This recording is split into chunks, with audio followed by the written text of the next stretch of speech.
Now, without further ado, it is my pleasure to welcome today's first speaker, Lindsay Franke, Group President leading our creative and strategy practices. Lindsay, you have the floor. All right, thank you. Hi, everybody. Welcome. Thank you for joining us today. It's a pleasure to be here alongside two of my colleagues, Philip Bryan, who leads our Strategy 3 practice within Ipsos, and Ped Howard, who leads our creative practice, working very closely with them. And we're excited today to talk about how we can help leading through unprecedented times as you're thinking about the challenges that you're facing, having an impact in your business, and how we can help you with that. So excited to be here and have a good conversation along with Ped and Philip today. So diving right in, we all know that the world is moving faster. I think each of us feel it. You can feel it certainly in the pressure within the corporate world and making sure that we're having an impact. We see that there's this conflation happening with efficiency, with technology to make sure that we are operating in a more efficient, profitable, faster manner, and leaders have to adapt in order to make sure that you're having a notable, quick impact and implementing a lot of the technology that we have in place globally today. So when we think about what this means in the role that you play within your organization and the role of the consumer in the organization, is really understanding, tapping into data and global markets and understanding the voice of the consumer and niches, but using that data in a way to stay ahead of the curve, ahead of technologies and trends, and using this to make quick, agile decisions that help have a greater ROI and impact in the business. And this is something incredibly important, not only to make sure that you're leveraging data, insights, and implementing that into your strategy, but the data that you're using is something that you can trust. This is really important as you think about it. And Ipsos, one of the things that we do as an organization, and I can say very proudly on behalf of our company, and again, to share with you today, is we work with some of the world's leading organizations to really help drive that total understanding of the intersection of people, societies, and markets, and understanding that entire person as the consumer, as the professional, as the patient, as the parent. We know that we're seeing more of that convergence, and it's important for you as a business to understand that whole person and that intersection of society, markets, and people, and the impact it has on driving business growth and how you can actually have an impact within your organization. One of the things that we think about when we look at this holistically and having kind of that impact is making sure that you have kind of the breadth and depth of understanding that you need to make important decisions that are driving a return for your business in an agile way. And we've been recognized, I can say very proudly on behalf of Philip, Ped, our entire team and our organization in North America, that we have been recognized again as the #1 most innovative research company in the world from Green Book, Brit Report. And this is part of the reason our clients choose to work with us, because we can help you have that balance of agility, but also strategic decision making and using data in a way that is going to impact your organization. Next. You know, I think one of the things when I talk to a lot of our clients, CMOs and leaders around North America with some of our largest clients and many even kind of growth companies, that it can kind of be challenging sometimes to think about what we need to do to meet the demand of fast and flexible, but also, again, as I mentioned earlier, demonstrate that impact of ROI on the business while having kind of that persuasive, human-centric storytelling and bringing the voice of the customer to your boardroom, bringing the voice of the customer to your strategy planning, to your sales channels, all of the different places within your organization when there is this proliferation of data, when there's this access that is increasing. So how do you do that in a meaningful way and still help to stay ahead of the game? And that's part of what Philip and Ped are going to talk about today, because we know that there's pressure on budgets. We know that there's pressure on making sure that you're having an impact, but we know that showing a return investment is important, and we can help you through that kind of squeeze you're feeling in the middle of making sure that you're bringing really strategic insights and impact your organization, but also implementing fast, efficient technology So there's a lot of ways that we as an organization are here to help partner with you, really have that seat at the table with you in a way that can drive impact for you and your business and your organization. So today we're going to talk about kind of 3 key areas. I'm going to introduce Philip from Strategy 3 about how we think about and define what is business impact and how can you think about that to have, really a meaningful involvement within your organization. How do you think about that and integrating it into research versus just delivering data versus having an impact? We're going to deep dive also with PED on how we connect that to advertising specifically and ROI into your marketing budgets, how you think about creative effectiveness and impact. And we'll share some examples of how we've done this with clients so that it can maybe spark something for you of what you can do in your organization. And again, as Ellen mentioned at the beginning, we encourage you to please include any questions you have in the chat. We'll try to get to as many as we can today, but we will follow up with you directly if we're not able to get to it today. So Philip, over to you, and thank you again, everyone, for joining us. Thanks, Lindsay. So my name is Philip Bryan. I lead Strategy 3, which is essentially our in-house consultancy. We've been part of Ipsos, and we were founded within Ipsos about 10 years ago. And the real genesis, actually, of what we do is all about business impact. So what we like to think is that to really get to the right answers in terms of driving your business forward, it's about being strategy-led, understanding what is the strategy of your business, what are you trying to do, being research-driven, which is essentially letting your customers, your most important stakeholders, if you will, be the ones who actually tell you what's most important to them so that you can tie that to your strategy. And then on the back end of that, being very, very activation focused. And so by doing those 3 things, as you can see as part of Strategy 3 is the magic number for us, is that we like to say we provide clarity of insights, confidence through that expertise, and ultimately get to that commercial impact. As a result of all this, the impact on our own business is that for the last 3 years, in fact, it should say 2024 as well, we've been recognized by Forbes as one of the world's best management consulting firms. And we like to think we're taking that slightly different approach by bringing in all that wealth of data and that trusted data that Lindsay mentioned in terms of guiding that business impact and that strategic growth for you and all the other customers and clients that we deal with. So our POV, when it comes to getting to that business impact and really thinking about it, it used to be, I think, really thought about in terms of we need to find efficiencies, we need to expand markets, we need to create successful brands in the heyday of globalization and brand strategy, if you will. And what we've seen is that all of that is still true in the world today. But there's more that's needed now in terms of how do we think about and assess that business impact. We need to creatively explore those new territories. We need to answer deeper questions about your business, about your consumers. We need to develop those breakthrough strategies that essentially guide your organization's thinking in new and impactful ways. So it's not always actually just the immediate dollar that we look at, but we also like to think of how are we actually guiding that organization forward and actually pushing them in the right direction, and all of us and all of you as well. So with that, Lindsay mentioned that the world is moving fast, there's unprecedented change going on, and there's a lot of big macro forces. A lot of the work we do is around actually trends and foresight, and we see this impacting the big business questions that we struggle with. And they don't always show up in the direct business question, but there's certainly a backdrop that we think every business needs to be thinking about in terms of being impactful in the future. For example, we see population growth is declining. So how do you grow when your consumer base is potentially not going to be there in the future? Cultural diversity is rising. How should we adapt our brand to appeal to more diverse audiences and build inclusive growth strategies? These climate crises are intensifying. How do we reduce our impact to the business in terms of doing it the right way, growing in a sustainable way?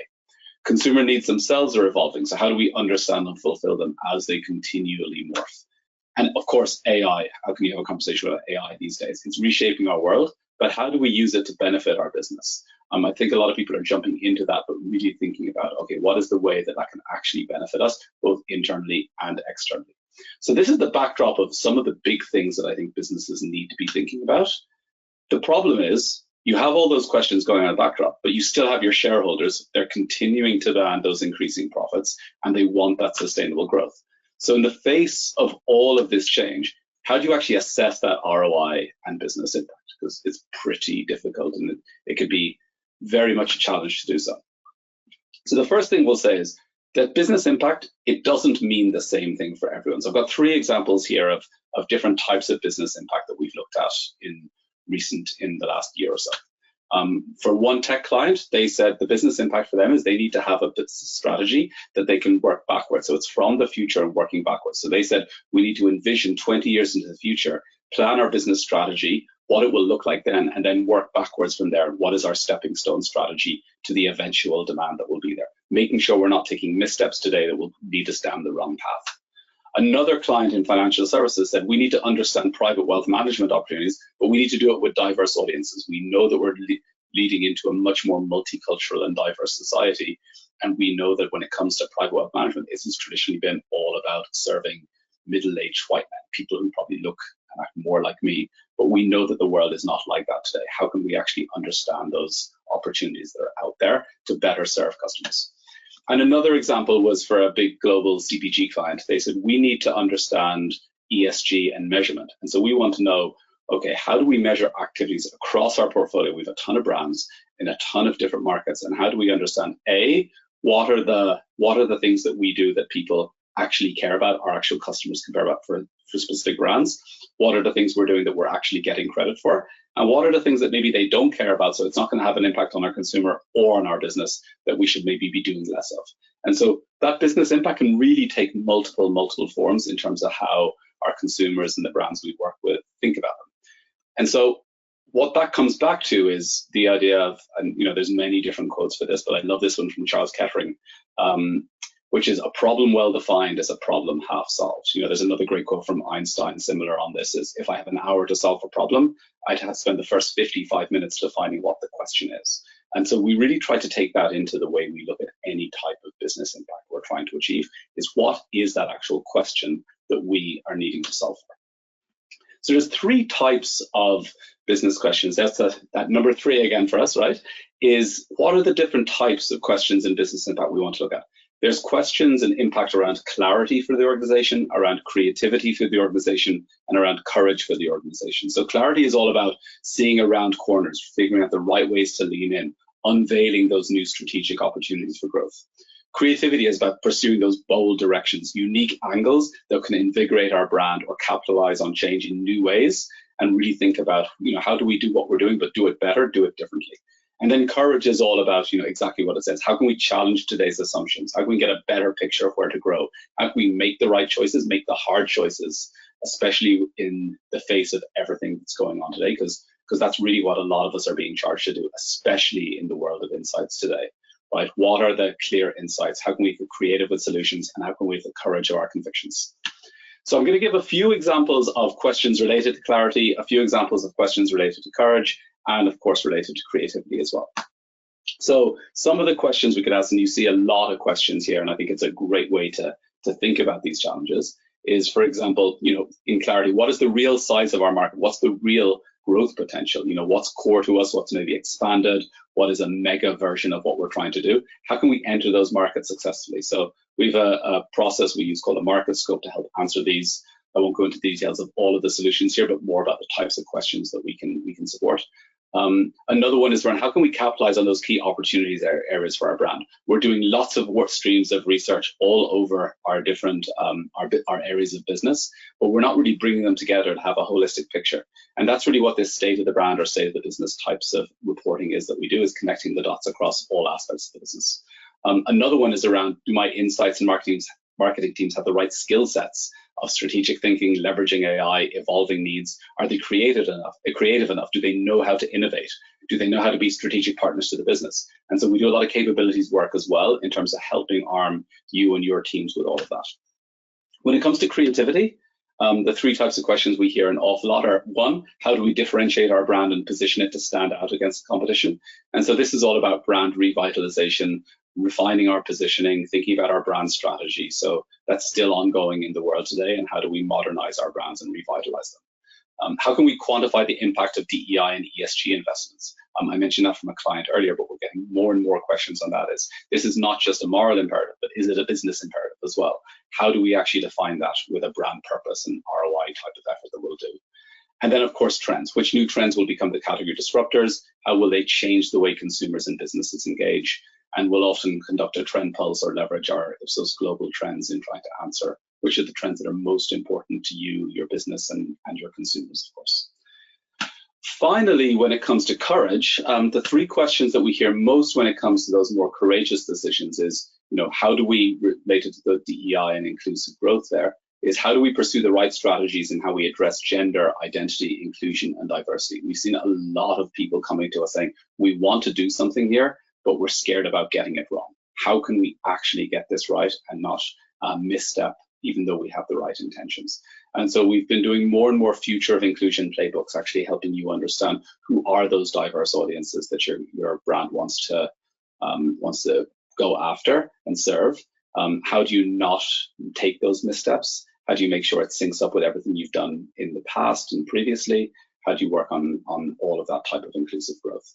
Another question around breakthrough innovation. And so this is a question we're hearing more and more. Used to be transformative innovation. We've realized that people are sick of transformation. What they really want is those innovation that helps solve needs and add value to their lives, and more through the idea of breakthrough innovation. And what we found has been really helpful is putting ourselves in our consumers' future shoes, in their future lives, and working backwards from there to come up with innovation. So future back innovation, if you will. And related to that, thinking a lot about what's going to disrupt our business, right? So we've heard questions like this coming out of course, the pandemic a couple of years ago, coming up to the election that just took place here yesterday. How can we prepare for the future? What do we do moving forward the day after X event, for example? And so a lot of scenario planning work that we think is really important to do here is not just coming up with one strategy, but multiple strategies, or a strategy that can flex and adapt based on the different scenario in which we find ourselves. So that's a little bit about the types of questions, the way we think about business impact. What we're trying to do is really broaden the thinking when it comes to that and saying, okay, what are we really trying to do? What are we grappling with as a business? And let's tie the work we're doing back to what we're trying to do there. With that, I'm going to hand over to Ped, who's going to dive into a little bit more deeply into how does this work in the advertising and communications realm. Over to you, Ped. Thanks, Philip. Yeah, so as Philip said, what we want to do now is get a little bit more specific. So Philip there talking about the big business questions that can affect an entire business. For us in Creative Excellence and the team that I lead here in the US, our mission is quite focused in that regard. We help our clients to make great advertising time and time again, and therefore we can get a bit more tangible on what that means and how we can quantify impact and how we can demonstrate the return on the investment of the marketing, and also sometimes the return on investment of the market research investment that goes alongside that. So one of the things that we pride ourselves on is a proven track record of really supporting business improvement for our clients, right? So we always try and work with our clients to join the dots after the engagements. Following on from some of what Philip said, different people might have different objectives. So whether that's increasing ROI after leveraging Ipsos research, and just showing that through something like market mix modeling that we're getting stronger returns, or whether that's a specific example with a food company wanting to change their rank within the market share, moving up from number 4 to number 2 as a result of the creative revamp that we helped them with, or whether it's for a new launch, a particular market share that you're aiming for. Here 33% market share in under 2 months when you're moving into a slightly adjacent category. These are all examples of how you can define what success looks like to you, and then how we can help you to measure that and show that the work that you're doing, both the actual creative and the research that's leading into that, is delivering those results. A specific case study here, thinking about how we do it in a little bit more detail, is for the Barbel brand here, where we worked with across Europe and South America here in the UK, Germany, France, and Brazil, helping them to launch a new campaign, fighting back against some of the free of charge alternatives, demonstrating their price premium, elevating their service overall, showing how that research journey led to double-digit year-over-year growth in revenue after the launch of that campaign.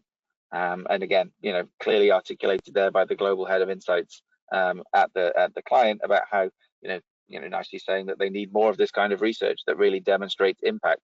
It's not just about what we did to tell them what was working or not working in the ads, but it followed through to in-market impact.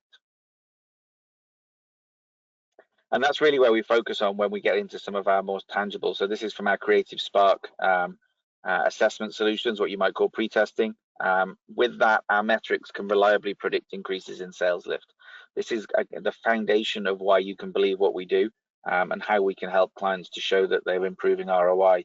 On the left, This is the validation to thousands of market mix model studies that we've done, showing that low scores on our metrics correlate to lower in-market impact, and higher scores lead to higher impact. That's great. It's a little bit dry. It's a little bit sort of data-driven.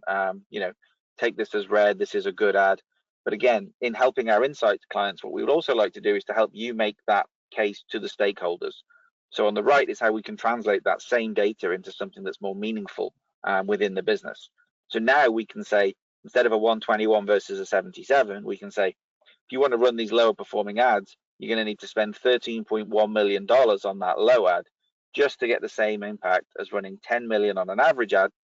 And if you can get some of these higher scoring creative, if you can work to get those ones that are in that top third overall of the database, now you only need to spend $8.3 million on that same ad to get the same impact as you're getting for the others. And now that gives us a tangible reason of now, you know, comparing low to high, you've got $5 million extra now. What do you want to do? Do you want to cut that budget? Do you want to repurpose it to a different channel, a different brand, extend the campaign? Do you want to just, you know, keep spending and get outsized gains versus the competition? The choice is yours, but now we're translating, you know, pre-test scores into tangible business impact that has real life implications. And it's important that when you do that, you know, the chart on the left there that I showed is about our validation.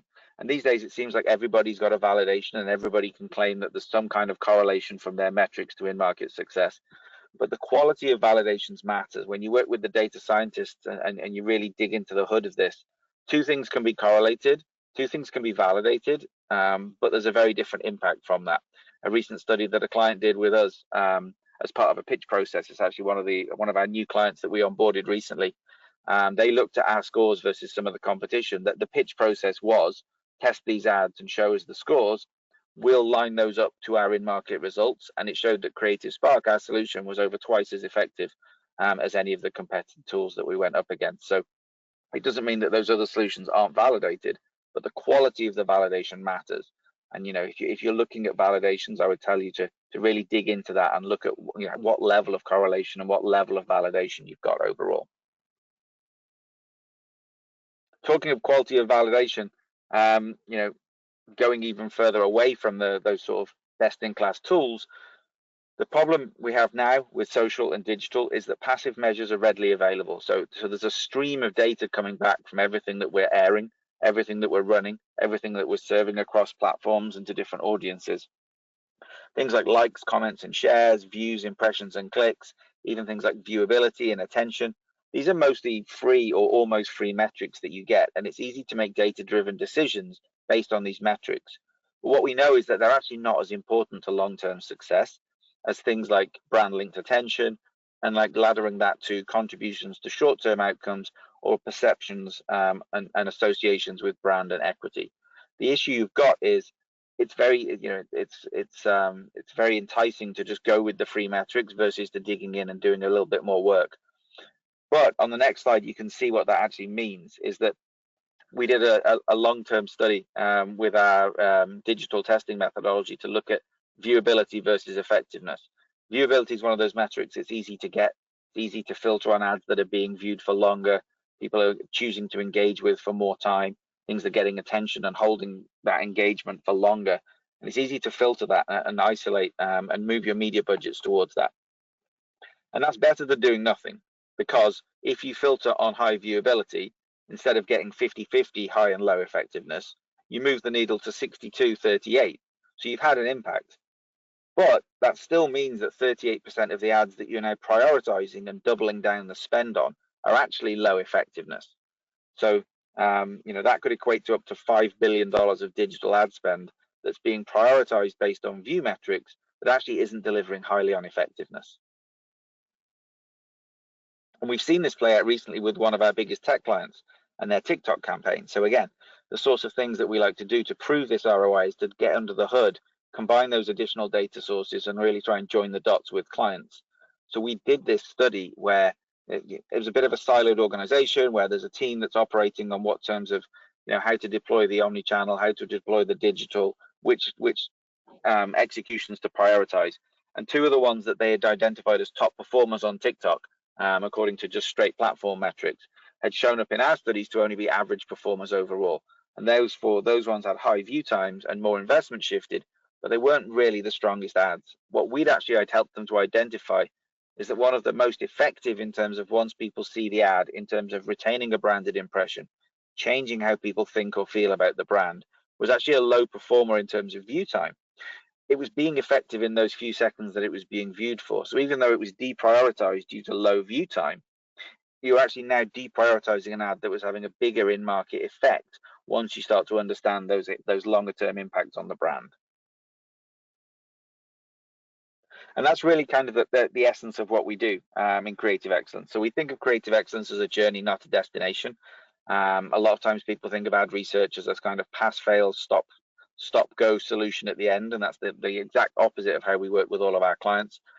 We have a range of solutions throughout the process, from upfront creative fuel, where you're kind of defining your strategy, screening ideas at an early stage and finding out what's going to work and not work for a particular brand or context or situation, getting into those more predictive validated measures with Creative Spark and Creative Spark AI, and then measuring the impact in market and looking at what's going on in the market around you with your competitors, understanding your distinctive assets and all of those things.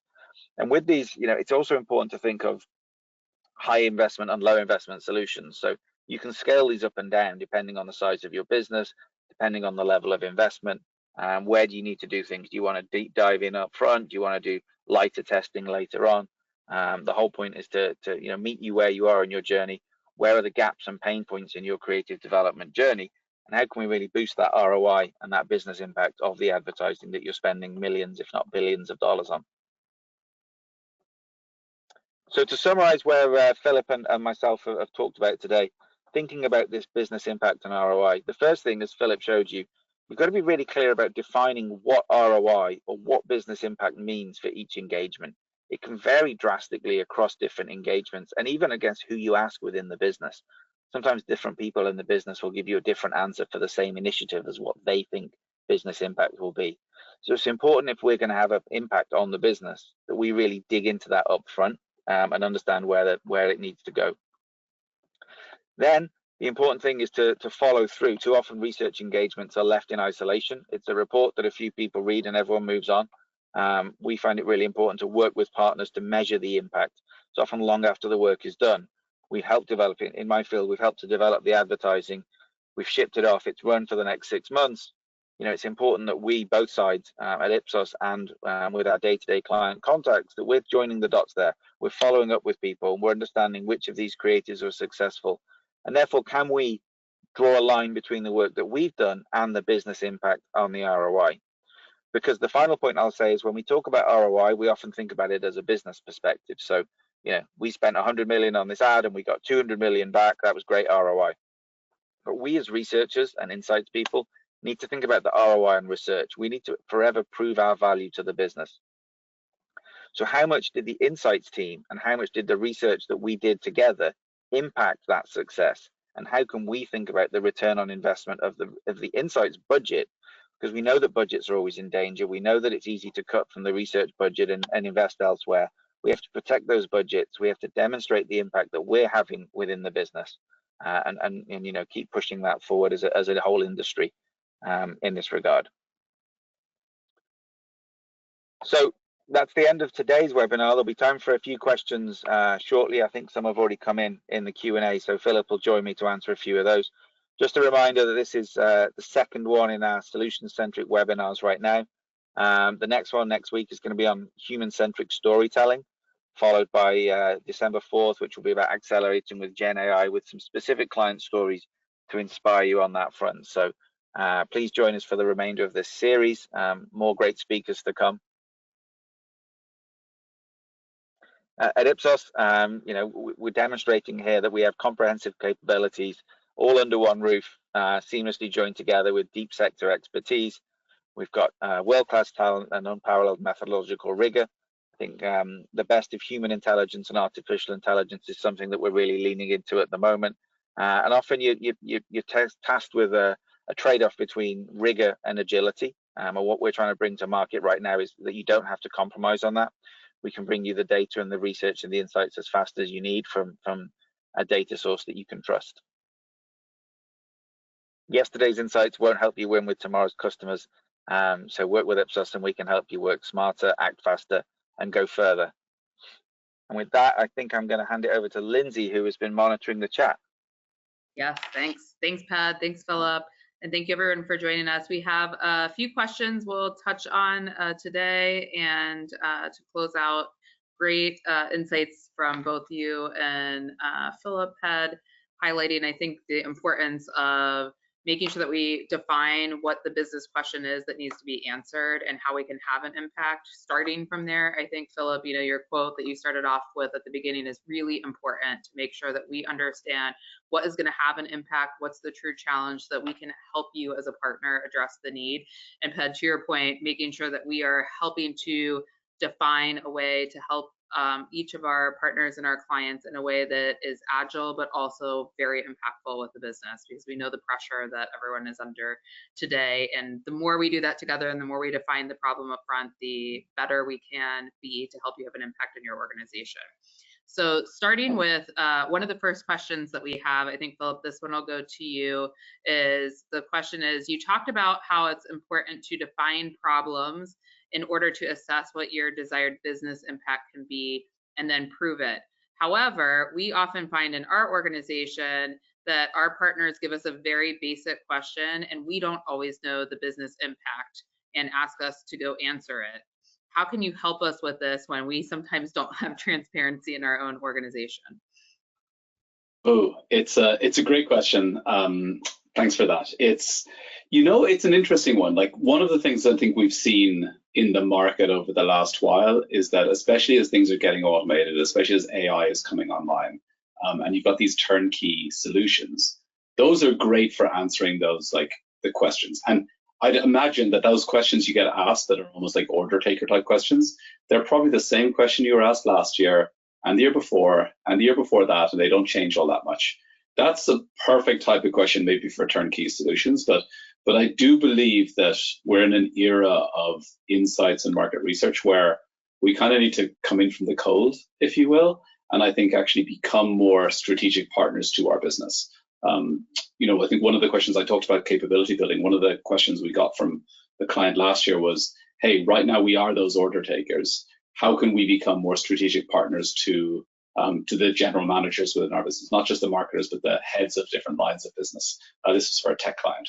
And so we did an entire training program for them on how to actually own their power, how to be actual partners to the business. So they're in there at the very beginning of the year, setting the strategy, setting the learning agenda for that, so that you're not getting those orders, or you may get few of those, but actually what you're really doing is trying to help craft, clarify, and answer the most pressing business questions that you have. And it's not necessarily intuitive to all of us, but what I do think we can do is actually think about that, train on that, so that as organizations and as an industry, we have that impact. Yes, it's a great point, Philip. And I think, one of the things too, we've even seen with like a lot of our clients and some of the great impact stories that I know you and your team have delivered against, is sometimes when we get those same questions over and over too, bringing us in as partners with your stakeholders to sit down and say, hey, we keep asking the same question. Why is that? And what can we do actually to help move the organization forward, and have kind of those upstream conversations and using that as a catalyst to be a partner in there. I think you guys have done a great job with that with lots of our clients. So that's another opportunity there, I think, to kind of address this question as well, as when you keep getting asked those same questions, is there something that's actually a root cause to that we can help get under the hood more and help you there. So great. Another question that has come up is in the creative realm. So on you for this one is, often we've come across different creative ideas in a cultural moment backdrop. So how do you think about cultural influences and context and matter of creative and ROI when there may be something that's dropping in the moment? How do you kind of factor that into having an impact and with creative development? Yeah, good question. Very, very timely and relevant, I would say, as well at the moment. Might be on people's minds today. Yeah, I guess that's good timing. So I think one of the things, obviously, we can help to try and prove out that impact before launch using a variety of tools. But I think another lens to put on that is, just because something's a cultural moment right now doesn't mean it's the right moment for your brand. I think sometimes the business impact we can have is actually to help people steer away from jumping on the latest trend or feeling like we have to answer everything. You know, I would put a lens of, is this consistent with what our brand has been putting out recently? Is this aligned with what we want our strategy for the next 12 months to be? Before we just leap into the next cultural trend for no reason, let's really make sure it's tied up to the brand, because by doing that, you're going to improve the business impact already by making sure it's consistent with what you're doing. And then obviously we can help with some research solutions that would kind of help which one's going to be more impactful. We can turn things around 24 hours or whatever and prove which one's going to be impactful. Yeah, I think it's such a good point too, finding that moment of purpose and what your role your brand plays in that. And I think, you know, we've talked a lot about both from a strategic and creative front with both of Philip and Ped, your teams, and working with lots of clients on the kind of purposeful marketing and understanding what role that plays at a bigger strategy, and then how you implement that into your actual creative. And I think that's something that's important to think about, those kind of two elements. So it's not just about jumping on a bandwagon, but what role can your brand play? What purpose does it have in a cultural moment? How do you think about that? And one of the things that I think both of your teams have done very well with lots of our clients is thinking about kind of the context around any of the decisions that our clients are making in organizations, and helping to bring kind of that lens and perspective to the table as, you know, Philip, part of a bigger strategy, and then also how you implement that into creative. And then that other kind of component of what not only is the context in which you're going to operate, but also how do you connect with empathy, right? So there's that really important kind of tone and messaging, and what do people need to think about, and how does that fit with you as a brand and how people see you or where you're trying to go as an organization. I think it kind of fits well with one of the other questions that came in of, where do you find that kind of like spot of connecting strategy to like tactical creative execution? How can we help our clients like think about that? You wanna take that, Ped, or should I do it? Either way. You take it first. Yeah, no, absolutely. So I think that when we think of, if we think of our funnel of how we look at what you're trying to do, you've got your overall business strategy, and then you've got your brand strategy that will come from there. And so what I've found has helped is actually, and then of course your creative strategy will emerge from that, is actually having the right players in the room at the right moments. So you really want your brand teams, you want your marketers fully embedded, understanding the overall business strategy, right? Which means you actually probably want some of your creatives on the back end to also be in there as well, to really understand what are you trying to do. So you're not coming up with just simply a great creative idea, but something that ladders back to what you're trying to achieve as a business. And it's essentially works out a little bit as a value chain, if you will. So something similar to like a Kevin Linkeller's model that he created up at Dartmouth, right? So how do you think about that value chain? So think of the business strategy, the brand strategy should stem from that, and it should last a number of years. And then your creative strategies and creative campaigns should actually come out from that as well. And so we often will see, like, you'll have your brand books, you'll have all of that stuff, but what I don't see enough of always, or at least in unsuccessful examples, is that gets created, then it's sort of like shared but not really used. Right? Are you coming back to the core essence of your brand every single time with your creative and making sure that it is actually leading back or tying back to the long-term brand strategy you're trying to create and the brand identity you're trying to create? I'm sure you'll add on to that, Ped. Yeah. Well, I just build a little bit onto that. So I think everything you said there is correct. Kind of a yes and is like the way to gain that buy-in and alignment is to get all of the different stakeholders in the room at that point of ideation and development. Because if you can have everyone together, brand, multiple agencies, different stakeholders, everybody's all aligned at that point, and everyone signs off on that together, then it's much easier for everyone to kind of take ownership of that playbook and that brand book that you take forward from that point. So you're exactly right, Philip. It's just a nuance in how we can get to that, I think, is bringing everyone together. Yeah, and I think like both of you kind of make a good point too. It's about having the right people in the room and the conversation early. Again, kind of going back to what you talked about, Philip, at the beginning of defining what you're trying to achieve and the power of a creative brief and tying that to your strategy and having a really strong, clear brief that everyone understands what you're trying to achieve. And that's something I will say some of the most impactful insights professionals, where you see them really driving change within their organization, have that brief in hand and get that and understand what is the strategy of the organization, how does this tie to what we're trying to do from a creative standpoint, how do we optimize? And this helps with agility too, to move faster, right? Because if we're all clear on what we're trying to do, we can be better partners to you as our client, you can be better partners internally, and we're all marching towards something in a much faster, more efficient way in terms of what the organization's trying to achieve. You're making me smile, because all I can think of right now is that great video from a few years ago, it's probably 10, 15 years old now, of designing a stop sign, right? And the creative brief and people coming in out of left field. They weren't in the room the first time. If any of you haven't seen it, please Google creative designing a stop sign. It's amazing. It's good. It's such a, you're right. It's such a good example and really showcases, you know, the bad game of telephone if you're not paying attention or bringing people in at the wrong moments, and kind of, you know, the well, it's cheesy age-old saying of sometimes it's important to slow down to speed up. I do think we've seen that time and time again in terms of multiple case studies, and important for us to remember. And incredibly agile, we have to move really fast, AI, technology, which are all very important things and embedding in our process, but sometimes taking a moment to say, okay, let's pause and figure out what are we trying to achieve, and then leveraging all of those tools along the way in a meaningful way at the right moments. But really getting alignment up front is going to help us be more effective on the back end. It's actually that linked to some of the most growth we've seen in kind of really upfront creative development research.